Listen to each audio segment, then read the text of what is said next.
وَإِذْ نَجَّيْنَاكُمْ مِنْ آلِ فِرْعَوْنَ يَسُومُونَكُمْ سُوءَ الْعَذَابِ يُذَبِّحُونَ أَبْنَاءَكُمْ وَيَسْتَحْيُونَ نِسَاءَكُمْ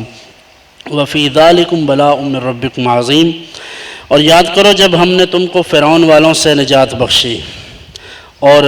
یہ کہ وہ تم پر برا عذاب کرتے تھے، تمہارے بیٹوں کو وہ ذبح کرتے اور تمہاری بیٹیوں کو زندہ رکھتے تھے۔ بنو اسرائیل چونکہ غریب لوگ تھے، محنت اور مشقت کے عادی تھے، عمالقہ وغیرہ چونکہ برسر اقتدار تھے، فرعون جو ولید بن مصعب بن ریان جس کا نام ہے، فرعون انہی میں سے تھا۔ اور حضرت جناب موسیٰ علیہ السلام نے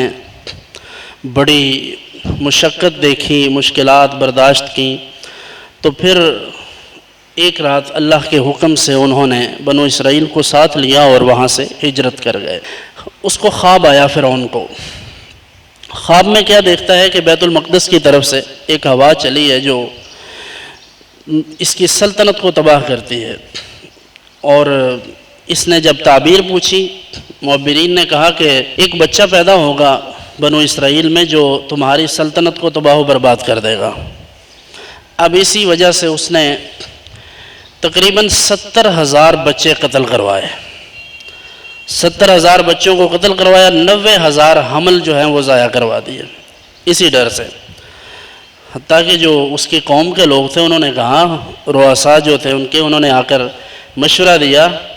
کہ یہ کس ڈگر پہ چل پڑے ہو، اس طرح تو یہ لوگ چونکہ ہمارے تابع ہیں، ہمارے کام کرتے ہیں بنو اسرائیل،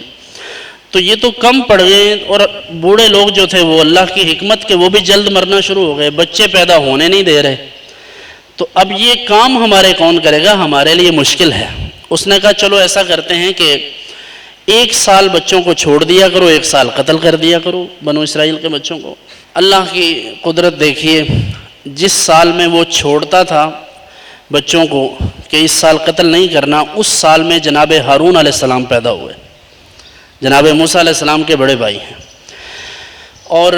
یہ وہی ہیں کہ جن کے لیے حضرت جناب موسیٰ علیہ السلام نے دعا فرمائی تو اللہ نے ان کو نبوت عطا فرمائی۔ تو حضرت ہارون علیہ السلام اس سال پیدا ہوئے، اور دوسرے سال جب وہ قتل کرتا تھا اس سال حضرت جناب موسیٰ علیہ السلام پیدا ہوئے۔ تو وہ یہی کرتا تھا کہ بچوں کو